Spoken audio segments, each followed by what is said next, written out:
ധർമ്മസ്ഥലയിൽ നടന്ന വിഷയത്തിനെ പറ്റി ഞാൻ മുൻപ് ഒരു വീഡിയോ ചെയ്തിട്ടുണ്ട്. അതിനകത്ത് ഞാൻ പറഞ്ഞിരുന്നു മനാഫ് ആവശ്യമില്ലാതെ ആ വിഷയത്തിൽ പോയി ഇടപെടരുത്, അവസാനം അത് വലിയ പ്രശ്നങ്ങളിലേക്ക് നയിക്കും, മനാഫിന് ഒരുപാട് വില കൊടുക്കേണ്ടി വരും എന്നുള്ളത് അന്നേ പറഞ്ഞിരുന്നു.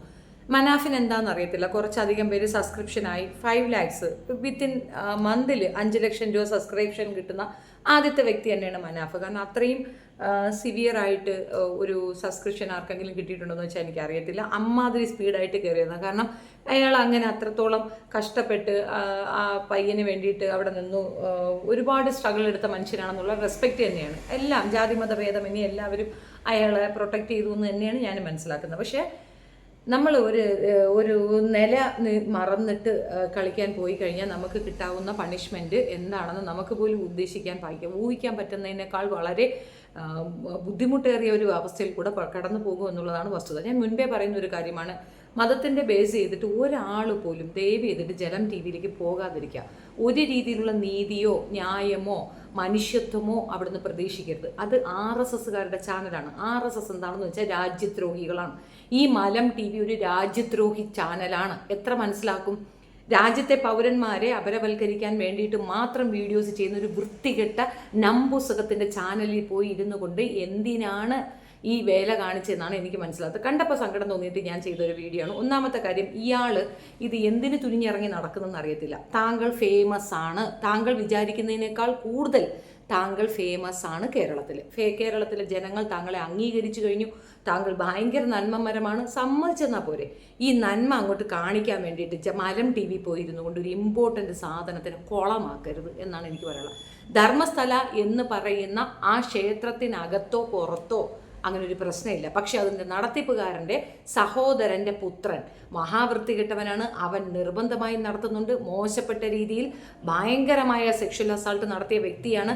അവൻ കൊന്ന പെൺകുട്ടികളുടെ കണക്ക് കയ്യും കണക്കുമില്ല. അത് പുറത്തേക്ക് കൊണ്ടുവരണമെങ്കിൽ ഇപ്പുറത്ത് നിൽക്കുന്നവർ ശക്തരായിരിക്കണം. മൗനം പാലിക്കാൻ ഇസ്ലാം കമ്മ്യൂണിറ്റിയിലുള്ളവർ മുൻപോട്ട് വരികയും വേണം. എന്തൊക്കെ മ്ലേച്ഛതരങ്ങൾ പറഞ്ഞ് പൊലിപ്പിച്ച് എന്താക്കി മാറ്റുന്നു എന്നുള്ളതാണ്. ഇനി ഒരു വിഷയം പറയാം. ഈ ധർമ്മസ്ഥലയെ പറ്റി ആദ്യം വീഡിയോ ചെയ്തൊരു യൂട്യൂബറാണ്. ആ യൂട്യൂബർക്ക് ജയിലിലേക്ക് പോകേണ്ടി വന്നു, കേസ് വന്നു, ഒരുപാട് പ്രോബ്ലം അയാൾ ഫേസ് ചെയ്യേണ്ടി വന്നു. അവിടെ വെച്ച് തന്നെ ഇവരുടെ ഹോൾഡ് എന്താണെന്ന് മനസ്സിലാക്കാനുള്ള സാമാന്യ ബോധമില്ല. എന്തോരം പ്രശ്നം ഉണ്ടെങ്കിലായിരിക്കും അയാൾ അങ്ങനെ ചെയ്തിട്ടുണ്ട്. അവർക്ക് അത്രത്തോളം പിടിപാടുണ്ടെന്ന് മനസ്സിലാക്കുക. കേന്ദ്രം ഭരിക്കുന്നത് തന്നെ അവരാണ്.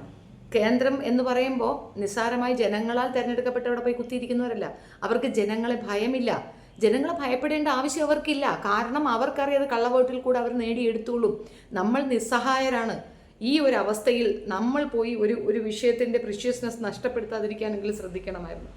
ഇപ്പോൾ മലം ടി വിയിൽ അപമാനിക്കപ്പെട്ടത് എനിക്ക് തോന്നുന്നില്ല മനാഫ് മാത്രമാണ്, ആ കമ്മ്യൂണിറ്റി ഒന്നടങ്കമാണെന്നാണ് തോന്നിയത്. കുറച്ച് ഭാഗം ഞാനിവിടെ പ്ലേ ചെയ്യാം, കേട്ടു നോക്കുക.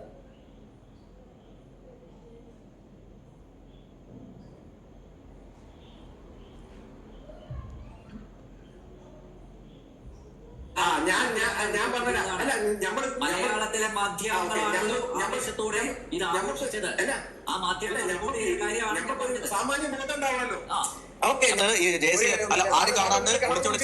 ആരും കാണാണ്ട് ഒളിച്ചൊളിച്ച് ഒരാൾ പോയി ഇരുട്ടത്ത് ഇത്രയും വലിയൊരു ശവശരീരങ്ങളൊക്കെ ചുമന്നുകൊണ്ട് പോയിട്ട് മമ്മട്ടിയും വികാസം ഉപയോഗിച്ചിട്ട് എത്ര നേരം കുടിക്കണം? JCB 1 മണിക്കൂർ കുടിക്കുന്നതും ഒരു വ്യക്തി മമ്മട്ടിയും ചോദ്യം പൂർത്തിയാക്കാൻ വിടുവന്ന് ഒരു JCB 1 മണിക്കൂർ കുടിക്കുന്നതും ഒരു വ്യക്തി ഒറ്റയ്ക്ക് ഒരു മമ്മട്ടിയും വികാസം ഉപയോഗിച്ച് കുടിക്കുന്നതും തമ്മിൽ എത്ര വ്യത്യാസം ഉണ്ടാവും മനാഫെ? അങ്ങനെയല്ലോ.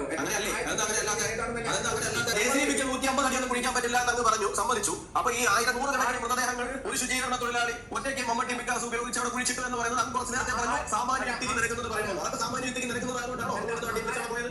ഓക്കെ, അത് ഞാൻ പറയാം. ആരാണ് സാറോട് പറഞ്ഞത് അയാൾ ഒറ്റക്കാണ് അതൊക്കെ ചെയ്തതെന്നുള്ളത്? അപ്പൊ കുഴിച്ചിട്ട ബാക്കിയുള്ളവരെ പോയി അവിടെ തന്നെ ഉണ്ട്. കുറച്ച് ആൾക്കാരെ കൂടി കാണാമല്ലോ. ജയിലിൽ പോകുമ്പോൾ കൂട്ടത്തോടെ പോകല്ലോ. ഈ വിഷയത്തിൽ അവിടെ കുഴിച്ചിട്ട ആൾക്കാർ എത്ര ആളെ വേണം? മനസ്സിലായി, അതിന്റെ സപ്ലൈ മനസ്സിലായി. ചാനലുകാർ വരുമ്പോൾ അവർക്ക് യുവരാജ് ഗോകുൽ അങ്ങനെയായിരിക്കും. അമ്മയ്ക്കും വാടകയ്ക്ക് ആരെങ്കിലും ഒക്കെ അറേഞ്ച് ചെയ്ത് കൊടുക്കുന്നുണ്ടാവും. അതുകൊണ്ടായിരിക്കും ഇത്ര കിണി വന്നത്. ഇത്രയോ ഇമ്പോർട്ടൻ്റ് ആയ ഒരു മെസ്സേജ് പറയുമ്പോൾ അയാളെ കള്ളനാക്കാൻ വേണ്ടിയിട്ട് കിണിച്ച് തള്ളിക്കൊണ്ട് പറയുന്ന ഈ വൃത്തികേട് കേട്ടുകൊണ്ട് ഒന്നും പറയാൻ കഴിയാതെ മൈക്കിൻ്റെ വോളിയം കുറച്ച് വെച്ചിട്ട് ഈ കാണിക്കുന്ന വൃത്തികേടിന് കൂട്ടു നിൽക്കുന്ന മലം TV ചാനലിലേക്ക് പോകരുത് എന്നുള്ളത് പറഞ്ഞാൽ കേൾക്കാതെ വീണ്ടും പോയിരുന്ന് തേഞ്ഞൊട്ട നാണയില്ലെന്ന് എനിക്ക് ചോദിക്കാനുള്ളൂ. മനാഫിന് വേറെ ഒരു ചാനൽ കിട്ടിയില്ല. മനാഫിൻ്റെ വിഷയം പറയാൻ 5 ലക്ഷം പേരുള്ള തൻ്റെ സ്വന്തം ചാനൽ പോരേടൂ. എന്തിനാ അവിടെ പോയി ഈ വായ്ത്താളം കേൾക്കാൻ പോയതെന്നുള്ളതാണ്. ഇതൊന്നുമല്ല, അനുബന്ധമായി ഒരു കുറേ ഉണ്ട്. അത് കേട്ട് കഴിഞ്ഞാൽ മനുഷ്യൻ ഇല്ലാത്ത ചോരത്തിളപ്പുണ്ടാവും.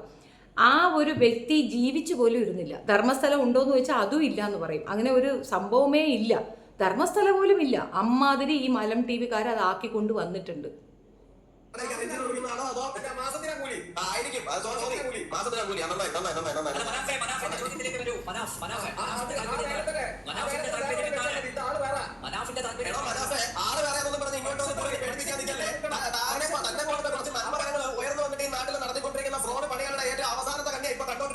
കേട്ടോ, കുറച്ച് കഴിയുമ്പോഴേ കൂട്ടത്തോടെ ജയിലിലേക്ക് പോകുമ്പോൾ ഫ്രണ്ടിൽ പോകുമ്പോൾ റോഡിൽ തൂക്കിയിട്ട് പോയാൽ മതി. ഇത് ആള് വേറെയാണ്. അല്ലെങ്കിൽ തലയിൽ തുണിയിട്ടിട്ട് പോയാൽ കേട്ടോ, ഉദ്ദേശിക്കുന്ന ആളല്ല, ഞാൻ വേറെ ആളെ തുണിയിട്ടിട്ട് പോയാൽ മതി കേട്ടോ.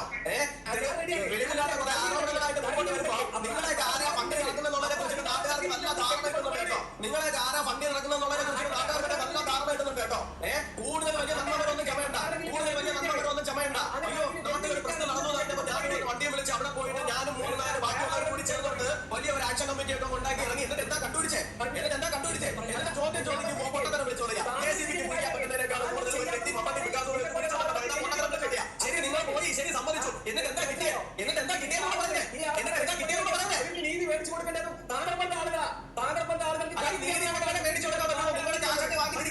നിങ്ങളുടെ കാശണ്ടി വാങ്ങിച്ചിട്ട് സാധാരണ ഹിന്ദുക്കളുടെ സ്ഥാപനങ്ങൾക്ക് നേരെ ഇത്തരത്തിലുള്ള വ്യാജ ആരോപണങ്ങളായിട്ട് ഇറങ്ങുന്നത് ആരെ സഹായിക്കാതെ, ഏത് ലോബിയെ സഹായിക്കാനെന്നുള്ള കാര്യത്തെ ഞങ്ങൾക്ക് നല്ല നിശ്ചയമുണ്ട് മനാഫെ. ഞങ്ങൾക്ക് നല്ല ധാരണയുണ്ട് മനാഫെ. നിങ്ങൾ ഏത് ലോബിയെ സഹായിക്കാൻ വേണ്ടിയിട്ടാണ് ഈ പരസ്യം വാങ്ങി ഇറങ്ങിയിരിക്കുന്നത്?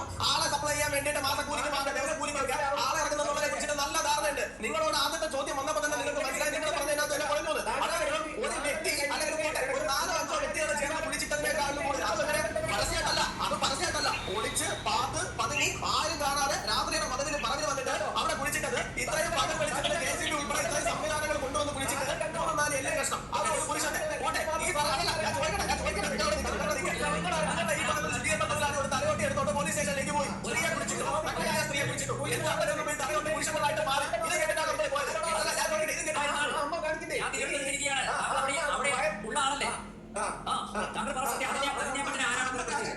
ഞാൻ ചോദിക്കുന്നത് നോക്കി, അവർ ഈ ഫോട്ടോ എടുക്കുന്നതിന് വിരോധമുള്ള ആൾക്കാരായിരിക്കും. പക്ഷെ MBBS പഠിക്കാൻ പോകുന്ന ഒരാൾ ആപ്ലിക്കേഷൻ ഒട്ടിക്കാൻ ഒരു ഫോട്ടോ എടുത്ത് വെക്കാന്ന് പറയുന്ന ഒരു കാര്യം ഉണ്ടാവില്ല. അപ്പൊ അതുപോലും ഇല്ലേ അവരുടെ കയ്യിൽ? ഇത് ആക്ച്വലി ഈ വിഷയത്തിലെ എൻ്റെ ഒരു അഭിപ്രായം, എൻ്റെ പേഴ്സണൽ അഭിപ്രായം പറയുന്നതാണ്. അവരുടെ കമ്മ്യൂണിറ്റിയിൽ നടക്കുന്ന ഒരു വലിയ ക്രൈമാണ് പുറത്തേക്ക് വരാനുണ്ടായിരുന്നത്. ആ ക്രൈം പുറത്തേക്ക് വരണ്ട എന്നുള്ളത് അവരുടെ ഉദ്ദേശ ലക്ഷ്യമാണ്. ഇവരുടെ ഈ പറയുന്ന ഇപ്പം ഹിന്ദു രാഷ്ട്രം വരണം, അല്ലെങ്കിൽ BJP സർക്കാർ ഇവിടെ നിലനിൽക്കണം, ഇന്ത്യ ഹിന്ദു രാജ്യമാക്കണം എന്ന് പറയുമ്പോൾ നമുക്കൊന്നും ഭയമില്ല. അത് ഹിന്ദു രാജ്യമാക്കുകയോ ഈ BJP-കാർ സ്ഥിരമായിട്ട് അവിടെ പെർമനൻ്റ് ഇരുന്നാലും ഒരു കുഴപ്പവുമില്ല. അവർ മറ്റുള്ളവരെയല്ല, സ്വന്തം മതത്തിലുള്ളവരെ തന്നെ അവരാദ്യം തട്ടും. ഓർത്തോണം, ഈ പീഡിപ്പിക്കപ്പെട്ട പെൺകുട്ടികൾ ദളിതോ അല്ലെങ്കിൽ അതിൽ താഴ്ന്നവരോ അല്ല, ജാതിയിൽ താഴ്ന്നവരോ അല്ല, ബ്രാഹ്മണ കുലത്തിലുള്ള പെണ്ണുങ്ങളെ തന്നെയാണ് അവർ കൊണ്ടുപോയിട്ട് ശരിയാക്കി അങ്ങ് കുഴിച്ചിട്ടിട്ടുള്ളത്. ഇതിപ്പോൾ ഇയാൾ പറയണത് ഒത്തിരി പേരെ കിട്ടിയില്ല, 1000 കണക്കിന് കിട്ടിയില്ല, 100 കണക്കിന് കിട്ടിയില്ല, ഒരെണ്ണം കിട്ടിയാൽ ഇത് തെറ്റ് തന്നെയല്ലേ? അപ്പോൾ ഇത് ധർമ്മസ്ഥലയോട് റിലേറ്റ് ചെയ്ത് പറയുമ്പോൾ ഉണ്ടാകുന്ന പ്രശ്നം അത് ഒരു മതത്തിനെ ബേസ് ചെയ്ത് വരും. അതുകൊണ്ടാണ് അന്ന് ഞാൻ പറഞ്ഞത് ഇത് ഒരിക്കലും ചെയ്യുന്നത്. പിന്നെ ഇരുന്നുകൊണ്ട് വായ്ത്താളം അടിക്കുന്ന ഈ നാറികൾ എവിടെയെങ്കിലും മറ്റൊരു ചാനലിൽ ഒരു മീഡിയേറ്ററെ വെച്ചിട്ട് വന്നിരുന്ന് സംസാരിക്കാൻ തയ്യാറുണ്ടോ? ഈ പറയുന്ന ഈ വൃത്തികെട്ടവനെ വേറൊരു ചാനലിൽ വന്നിരുന്ന് സംസാരിക്കാൻ തയ്യാറുണ്ടോ? ഞാൻ ഡിബേറ്റിന് വിളിച്ച ഒരു പട്ടികൾ വരത്തില്ല, യുവമാർക്കൊക്കെ പേടിയാണ്, അതുകൊണ്ട് വിട്ടേരെ. പക്ഷേ ഈ മലം TV നമ്പ്യാർക്കോ ഇവനോ മറ്റൊരു ചാനലിൽ വന്നിരുന്നു കൊണ്ട് ഇതുപോലൊരു ഡിബേറ്റിന് തയ്യാറാവില്ല. കാരണം അവർ കാണിക്കുന്ന അതേ പോക്കൃത്തരം അവർക്ക് തിരിച്ച് കിട്ടുമെന്നറിയാം. പക്ഷേ അവസരം കൊടുക്കുമെന്ന് പ്രോമിസ് ചെയ്ത് വിളിച്ചാൽ പോലും ഒറ്റകൾ വരില്ല. കാരണം അവർക്കറിയാം അവർ സേഫ് സോൺ എവിടെയാണെന്ന്. യുവമാർ അവിടെ ഇരുന്നുകൊണ്ട് തനിയെ കൂവട്ടെ എന്ന് വെച്ചിട്ട് ആ വഴിയെ പോകാതിരിക്കുകയല്ലേ വേണ്ടിയിരുന്നത്. ഇപ്പം മുഴുക്ക മനാഫ് ചെയ്യുന്നതിന് അംഗീകരിക്കാനോ അനുകൂലിക്കാനോ എൻ്റെ അടുത്ത് പറയരുത്, എനിക്ക് താല്പര്യമില്ല. ഇത് റിയാക്ട് ചെയ്തെന്ന് ചോദിച്ച ഒരാളുകൊണ്ട് ഇട്ടുകൊണ്ട് മാത്രം ഞാൻ എടുത്ത് പറഞ്ഞു. ഒരു കാരണവശാലും ഒരു രീതിയിലുള്ള ഒരു സപ്പോർട്ടും അർഹിക്കുന്ന വ്യക്തിയല്ല മനാഫ്. 100 വട്ടം പറഞ്ഞു. ഇയാൾക്ക് വേറെ എവിടെ ഇരിക്കാനില്ലേ? ഇയാൾക്ക് തന്നെ ഒരു ചാനലുണ്ടല്ലോ. ഇനി പോകെ പോകെ ഇയാൾ 5 ലക്ഷം ചാനലിൻ്റെ കാര്യം പറയുന്നുണ്ട്. ഇവൻ ജയിലിൽ കിടക്കും. ജയിൽ എന്താടാ? നിന്റെ അച്ഛനിക്ക് സ്ത്രീധനം കിട്ടിയതാ നീ ജയിലിൽ കൊണ്ടിടാനായിട്ട്? നീ ഒന്ന് തൊട്ട് നോക്ക്, അപ്പം അറിയാം ബാക്കി എന്താന്ന്. അക്കാര്യത്തിൽ എന്തായാലും ഒരു തീരുമാനം തന്നെ. നീ അവിടെ കിടന്ന് ഞൊളയുന്ന കണക്കല്ല കേരളത്തിൽ. ഇനി ഒരുത്തന്നെ നീ ഇതുപോലെ തൊട്ട് നോക്കുക, അപ്പം മനസ്സിലാവും നിനക്ക് എന്താണ് നടക്കാൻ പോകുന്നതെന്ന്. വേറൊരു വർത്തമാനം പറയുന്ന കുറേ ഊളകളെ ചാനലിൽ പോയിരുന്നുണ്ട് വർത്തമാനം ഉണ്ടാക്കാൻ പോകുന്നു. ഇത് നമ്മൾ ഇട്ടിട്ടും കാര്യമൊന്നുമില്ല. ഇട്ട ഉടനെ ഒരു റിപ്പോർട്ട് അടിക്കുക തന്നെയാണ്. ഇത് ആരിലേക്ക് റീച്ച് പോലും ആവത്തില്ല. എനിക്ക് നല്ല ബോധ്യമുണ്ട്. എന്നാൽ ഇത് പറയാതെ പാടില്ലെന്നുള്ളതുകൊണ്ട് ഞാൻ പറയുന്നേ ഉള്ളൂ. ഈ മനാഫ് ചെയ്ത മിസ്റ്റേക്കിൻ്റെ ഡെപ്ത് നിങ്ങൾക്ക് മനസ്സിലാകാത്തത് കൊണ്ടാണ് ഞാൻ ആദ്യമേ പറയണേ ഈ വിഷയത്തിൽ നിന്ന് വിട്ടു നിൽക്കൂ. ധൈര്യം കാണിക്കുന്നത് ഇവിടെയല്ല. നമ്മൾ ഒത്തിരി ബോധമില്ലാത്തവരാണ് ഓവർ ധൈര്യം കാണിക്കുന്നത്. കുറച്ചൊക്കെ ബോധം വേണം. നിങ്ങളുടെ കുടുംബമൊന്നും നിങ്ങൾ നോക്കണ്ട. പക്ഷെ ഇതിനെ കൊണ്ട് മറ്റൊരു കമ്മ്യൂണിറ്റി ആക്രമിക്കപ്പെടുമെന്നുള്ള സാമാന്യ ബോധം തനിക്കില്ലടോ. അതുകൊണ്ടാണ് താൻ ഈ ചെറ്റക്കൂട്ടത്തിൻ്റെ അടുത്ത് പോയിരുന്നു കൊണ്ട് ഇങ്ങനെ അവഹേളിക്കപ്പെടുന്നത്. തന്നെ കൊണ്ട് പറ്റില്ല, ഇറങ്ങരുത്. ഒരു വിഷയത്തിന് വേണ്ടിയിട്ട് ഒരാൾക്ക് വേണ്ടി ഇറങ്ങി നിന്ന് സംസാരിക്കണമെങ്കിൽ അതിന് മരണം വരെ നിന്ന് പെട്ടാൻ ത്രാണി ഉണ്ടാവണം, അല്ലെങ്കിൽ ഇറങ്ങി പോകരുത്. പിന്നെ എന്തിനാ അവിടെ പോയിരുന്നോണ്ട് കുരയ്ക്കാൻ പോകുന്നത്? അവന്മാർ സ്പേസ് തരുന്നില്ലേ? മായിക്കൂരി വലിച്ചെറിഞ്ഞു കൊടുത്തിട്ട് ഇറങ്ങി വരാൻ തന്നെ കൊണ്ട് ധൈര്യമില്ലേ? താൻ എന്തിനാ അവിടെ കേട്ടോണ്ടിരിക്കുന്നത്? സൗകര്യമില്ലടാ. എനിക്ക് പറയാനുള്ളത് എൻ്റെ മീഡിയ തീർന്നുകൊണ്ട് പറയും. നീയൊക്കെ അവിടെ വന്ന് കാണുമെന്ന് പറയാനുള്ള ആർജവം കാണിക്കണം അവിടെ. അതാണ് വേണ്ടത്. നിനക്ക് 1, 2 അല്ലല്ലോ, 5 ലക്ഷം സബ്സ്ക്രൈബർ ഇല്ലേ? നിന്നെ കാണാൻ 5 ലക്ഷം പേര് നിന്നെ സബ്സ്ക്രൈബ് ചെയ്ത് വെച്ചിട്ടില്ലേ? അത് ഫേക്കൊന്നും അല്ലല്ലോ. അതും വിത്തിൻ 3 to 4 ഡേയ്സിൽ നിനക്ക് കിട്ടിയ സബ്സ്ക്രിപ്ഷനാണ്. ആ വാല്യൂ നീ കളഞ്ഞു. ഞാൻ നിന്നെ അൺസബ് ചെയ്തു. അതാണ് സത്യം. ഇത്രത്തോളം മ്ലേച്ഛമായിട്ട് നീ ഇതിനെ ഹാൻഡിൽ ചെയ്തു എന്നുള്ളതാണ്. പോകരുതായിരുന്നു ഫസ്റ്റ് തിങ്. നിങ്ങൾക്ക് ചോദിക്കാനുള്ളത് നിങ്ങൾ എന്നോട് ഈ ഫോണിൽ ചോദിക്കൂ. എന്ത് റിപ്പോർട്ടാണ് വേണ്ടത്? ഞാൻ തരാം. അനന്യയുടെ ഫോട്ടോ എവിടെ? അനന്യയുടെ ജെട്ടിയുടെ കളർ എന്താ? ഇതൊക്കെയാണ് നമ്പ്യാർക്ക് അറിയേണ്ടത്. അവിടെ നടന്ന ഏറ്റവും മോശപ്പെട്ട കാര്യങ്ങൾ അതിൻ്റെ പേരൻസും എന്ന് പറയുന്നു, അവിടെയുള്ള സർവത്ര പേരും പറയുന്നു. എല്ലാവർക്കും അറിയാം അവിടെ പ്രോബ്ലമാണ്, മിസ്റ്റേക്ക് നടന്നിട്ടുണ്ടെന്ന്. പക്ഷേ അത് ആ ഒരു ധർമ്മക്ഷേത്രത്തിനെ വെച്ച് പറയുമ്പോൾ ആളുകൾക്ക് അത് പറ്റത്തില്ല. അത് മനസ്സിലാക്കിക്കൊണ്ട് അതിനെ വിട്ടിട്ട് ഈ ഒരു വിഷയം പറയണമായിരുന്നു. MP അവിടെ തന്നെ ഇരിപ്പില്ലേ? അവൻ്റെ മൂലം കുലുങ്ങിയ ഇല്ല. എടോ 2000-ഓളം വരുന്ന പെണ്ണുങ്ങളെ ആണുങ്ങളെയും വെട്ടിയും കുത്തിയും ബലാത്സംഗം ചെയ്തും ചുട്ടും കൊന്നു കളഞ്ഞാർക്ക അവനെ പിടിച്ച് പ്രധാനമന്ത്രിയാക്കിയ രാജ്യത്താ താൻ നിൽക്കുന്നതെന്നുള്ള സാമാന്യ ബോധം വേണോടോ? തനിക്ക് ആ സാമാന്യ ബോധമില്ലേ? അവനെ പ്രധാനമന്ത്രിയാക്കുക മാത്രമല്ല അവിടെ ഇരുന്നുകൊണ്ട് അവൻ കാണിക്കുന്ന എല്ലാ വൃത്തികേടിനും ചൂട്ടുപിടിക്കുന്ന കുറെ വൃത്തികെട്ട ആൾക്കാരാണ് ഇവിടെ ഉള്ളതെന്നുള്ള സാമാന്യ ബോധമില്ലയോ? വോട്ട് കള്ളം കൈയോടെ പിടിച്ചു. ഈ പറയുന്ന അത്രയും മനുഷ്യരുടെ പേർക്ക് വോട്ടിട്ട് കള്ള വോട്ടിൽ ജയിപ്പിച്ചു കൊണ്ടുപോയേക്കുന്നു. ഇനി അടുത്ത് ഓരോ ഇതിലേക്കും അത് കൊണ്ടുവരും. എല്ലാ ഇടങ്ങളിലും വിജിലൻ്റായി ഇരിക്കേണ്ട ഒരു ആവശ്യമുണ്ട്. പ്രതിപക്ഷം ശക്തമായിരുന്നെങ്കിൽ ഇന്ന് താഴെ ഇരിക്കേണ്ട നാറികളെയാണ് അവിടെ പിടിച്ചു വെച്ചിട്ട് അവനിരുന്നുണ്ട് വായ്ത്തളടിക്കുന്നു, കിണിക്കുന്നു. ധൈര്യമുണ്ടെങ്കിൽ നീ ഒരു ഡിബേറ്റിന് എന്നെ വിളിയടാ നമ്പ്യാരെ, അന്ന് തീരെ നിന്റെ അണ്ണാക്കി തരും ഞാൻ. അത്രയേ ഉള്ളൂ. നിനക്ക് ധൈര്യം ഉണ്ടെങ്കിൽ നീ ഒന്ന് വിളിച്ചു നോക്കുക, അപ്പം മനസ്സിലാവും നിനക്ക് കാറ്റിലെ മയ്യച്ഛന് അൽ ഭത്തലൂര എന്ന് പറയുന്നില്ല ഭ്രാന്തി വിളിച്ചിരുത്തി ഉണ്ടാക്കാനല്ലേ അറിയാവോ? ഒലത്ത് അങ്ങോട്ട് തിരിച്ചു തരാൻ നന്നായിട്ട് അറിയാം. ഈ പറയുന്ന വൾഗാരിറ്റിയും ഈ പറയുന്ന രീതിയിലുള്ള ഇതും പ്രൊമോട്ട് ചെയ്യുന്നത് ഇവിടുത്തെ സ്വാതന്ത്ര്യം മിസ്യൂസ് ചെയ്തുകൊണ്ടാണ്. അഭിപ്രായ സ്വാതന്ത്ര്യം എന്ന് പറയുന്ന സാധനത്തിനെ മിസ്യൂസ് ചെയ്തുകൊണ്ട് ഇവന്മാർ തൊട്ടിത്തരം കാണിക്കുകയാണ്. ഓർത്തുകൊള്ളുക. ഇപ്പുറത്ത് നിൽക്കുന്നവർക്ക് മനുഷ്യത്വമില്ലേ, മനസാക്ഷിയില്ലേ? 24 മണിക്കൂർ ഇരുന്നുകൊണ്ട് ഇസ്ലാമിക വിരുദ്ധത പറയുന്ന ഈ നാറിയുടെ ചോറ് പോലും ഇസ്ലാമിൻ്റെ തീട്ടമാണ്. അവർ കൊടുക്കുന്ന ഭിക്ഷ തിന്നുകൊണ്ടിരിക്കുന്ന വൃത്തികെട്ടവനാണ് കൊണ എന്ന് പറയുന്നത്. എടാ, നിന്റെ ചാനലിൽ നിനക്ക് ശമ്പളം തരുന്ന നാറി ആ സ്ഥാപനം നടത്തി അവിടുന്ന് കിട്ടുന്ന പണം, അതായത് മേത്തന്മാരുടെ തീട്ടം കൊണ്ടാണ് നീ ജീവിക്കുന്നതെന്ന് അർത്ഥം. നാണം ഉണ്ടാടാ. ഈ മലം TV നടക്കുന്നത് തന്നെ എങ്ങനെയാണ്? മലം TV ആരുടെ അണ്ടറിലാണ്ടാ? അവൻ്റെ ജോലി എന്താണ്ടാ വിദേശത്ത്? ഞാനിത് കൃത്യമായിട്ട് കൊണ്ടുവന്ന് പബ്ലിഷ് ചെയ്തതാണ്. നമ്മുടെ കയ്യിലും ഉണ്ട് കുഴപ്പം. ദേ ഇതുപോലെ കുറേ എണ്ണമുണ്ട്. മനാഫിനെ പോലുള്ള തലയും വാലും ഇല്ലാത്ത കുറേ മൂളികളുണ്ട്. അവന്മാർക്ക് ഇതിൻ്റെ അപ്പുറവും കിട്ടണം. അർഹതപ്പെട്ടതാ വാങ്ങിച്ചത്. അവിടെ ഇരുന്നുകൊണ്ട് പറയണ ഞാൻ മതേതരത്വപരമായിട്ട് എന്ത് ഒലത്തിയ മതേതരം? എന്താണ് നിന്റെ മതേതരം? ആദ്യം അവനവൻ്റെ വീട്ടിൽ ആഹാരം ഉണ്ടാകുന്ന നോക്കണം. അവനവൻ സെക്യൂർ ആണെന്ന് നോക്കണം. നീ ഒരു വള്ളത്തിൽ കയറിയാൽ ആ വള്ളം പൊളിഞ്ഞതാണെങ്കിൽ ആ പൊളിയൽ ആദ്യം ക്ലിയർ ചെയ്യുക. അല്ലെങ്കിൽ നിന്റെ കുടുംബവും നീയുമാണ് ആദ്യം മുങ്ങാൻ പോകണം. എന്നിട്ട് വേണം നീ കൈ കൊടുക്കുക ബാക്കിയുള്ളവർക്ക്. ഒരു ബോധവും വിവരവും ഇല്ലാത്തവനൊക്കെ അല്പലാഭത്തിന് ഇച്ചിരി പേരിന് വേണ്ടിയിട്ട് ഇറങ്ങി നിൽക്കുന്ന അമ്മമരം. നിനക്ക് നമ്മമരം ഞാൻ നെറ്റിയിൽ അടിച്ചു തന്നേക്കുന്നു.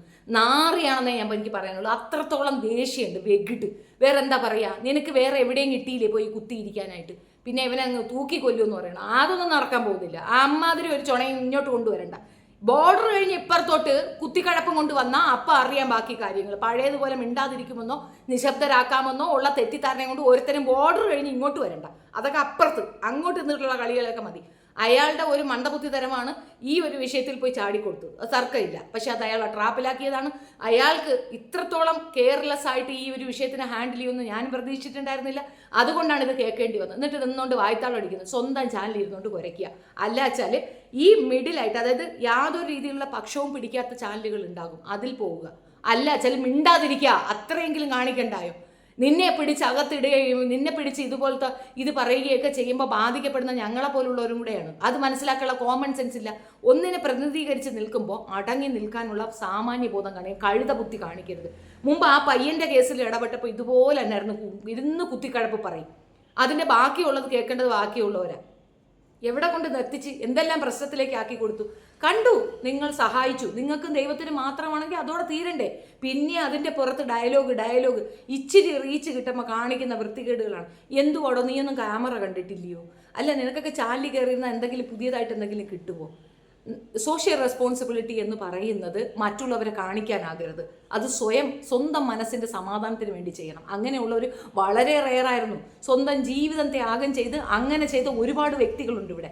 നിങ്ങൾ അവരുടെയൊക്കെ ആത്മകഥകളൊന്ന് വായിച്ചാൽ മാത്രം തീരാവുന്ന കഴപ്പേ ഉള്ളൂ.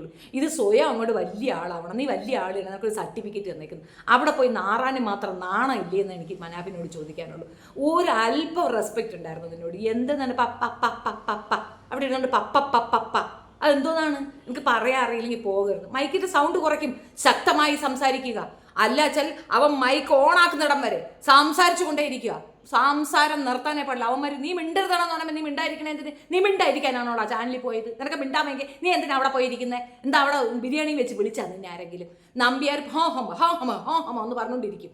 അവൻ്റെ ചെവിടുകളൊക്കെ അടിയും കൊടുത്ത് ക്യാമറ ഊരി അവൻ്റെ മൈക്ക് ഊരി അവൻ്റെ തലയിൽ എറിഞ്ഞു കൊടുത്തിട്ട് ഇറങ്ങി വന്നെങ്കിൽ നീ ആണായിരുന്നേനെ. അവിടെ ഇരുന്നുകൊണ്ട് അങ്ങനെയല്ല ഇങ്ങനെയല്ല തത്തം പറയാൻ പോയേക്കുന്നത്. എന്ത് തത്വമാണ് നീ അവൻ്റെ അടുത്തുനിന്ന് കേൾക്കാൻ പോയത്? നാണമില്ലേ നിനക്ക്? എന്തിന് പോകുന്നു എന്നുള്ള ക്ലിയർ ആയിരിക്കണം. കൃത്യമായ എവിഡൻസുമായിട്ട് അവിടെ പോവുക. ഇങ്ങോട്ടൊരു ചോദ്യം ചോദിക്കാനുള്ള അവസരം പോലും കൊടുക്കരുത്. ഒരു ചോദ്യം ചോദിച്ചാൽ 9 തിരിച്ച് ചോദിക്കുക. അണ്ണാക്കി പിരിവിട്ടി കയറിയിരിക്കും. 9, 10, 100, ലക്ഷമോ അവിടെ നിൽക്കട്ടെ. ഒരു വ്യക്തി അവിടെ മരണപ്പെട്ടിട്ടുണ്ടെങ്കിൽ that is a very big responsibility. അധികാരം ഇരിക്കുന്നവൻ്റെ കയ്യിൽ ഭരണാധികാരിയുടെ ഏറ്റവും വലിയ റെസ്പോൺസിബിലിറ്റിയാണ്. ഒരാൾ മരിച്ചാൽ, ഒരാൾക്ക് അപകടമുണ്ടായാൽ എന്തുകൊണ്ട് ചോദ്യം ചെയ്യപ്പെടുന്നില്ല എന്ന ചോദ്യം ചോദിക്കാൻ ഓരോ പൗരനും അവകാശമുണ്ട്. ആ പൗരനായ ഞാനത് അധികാരത്തോടു കൂടി ചെയ്തു. എന്താടാ കുഴപ്പമെന്ന് ചോദിക്കാൻ തനിക്ക് എന്തായിരുന്നു? തൻ്റെ അണ്ണാക്കി പിരിവെട്ടിയോ? തനിക്കത് ചോദിക്കാൻ അറിയത്തില്ലായിരുന്നോ? ഇനി അനന്യയുടെ ഫോട്ടോ, നീ റിപ്പോർട്ടർ അല്ലേടാ, ഞാൻ സാധാരണ മനുഷ്യനാണ്, എൻ്റെ കയ്യിലുണ്ട്, നീ വീട്ടിൽ വാ ഞാൻ തരാമെന്ന് പറയണം. അല്ലാതെ അത് ഞാൻ അവിടെ ഇല്ല ഇവിടെ അതല്ല. അനന്യയുടെ ഫോട്ടോ ആണോ? നിന്റെ തള്ളയുടെ ഫോട്ടോ ആണെങ്കിലും നിനക്ക് എടുത്തൂടെ? അല്ലെങ്കിൽ നാട്ടിലുള്ള എല്ലാവരുടെയും കൂടുക്കി അന്വേഷിക്കാവുന്ന നമ്പ്യാർ കണ്ണാപ്പനിക്ക് അതെടുക്കാൻ പറ്റത്തില്ലേ? എന്തുകൊണ്ട് പറ്റത്തില്ല? അപ്പോൾ ഇതാകെ മൊത്തത്തിൽ ചൊറിച്ചിൽ. ആ ചൊറിച്ചിലിന് മറുപടി കൊടുക്കാൻ അറിയാത്തവൻ ആ ഭാഗത്തേക്ക് പോകാതിരിക്കുക. എനിക്കിത് ഭയങ്കര ഇറിറ്റേഷൻ ആയതുകൊണ്ട് മാത്രമാണ് ഞാൻ ഈ വീഡിയോ ചെയ്തത്. Thank you so much.